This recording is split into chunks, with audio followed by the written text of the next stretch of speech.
Welcome to MarineMax Pensacola. Today we're going to do a walkthrough of the 2020 Boston Whaler 230 Vantage. This particular boat is powered by the Mercury White 350 Verado digital throttle shift. On the back of the transom you have rod holders.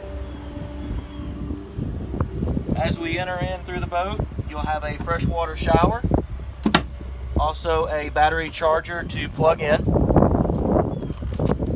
This boat does have the flip-up transom seat. Here on the starboard side, you'll see a prep station, freshwater sprayer, Yeti cooler, and this boat does come with a retractable sure shade. Here on the port side, you've got an adjustable port seat that lays all the way down. This also provides storage under the seat. This boat does have a head area on the port side. Coming to the helm, you'll see the helm chair with a flip-up thigh-rise bolster.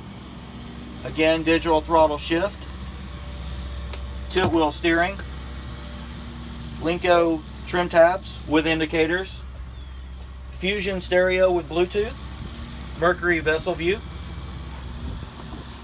This boat does have the bow block-off door. Plenty of storage inside the console. As we enter the bow, you'll see plenty of wraparound seating, grab handles recessed, and this also has the windlass anchor option. This concludes the walkthrough of the 2020 Boston Whaler 230 Vantage. Come see us at MarineMax Pensacola.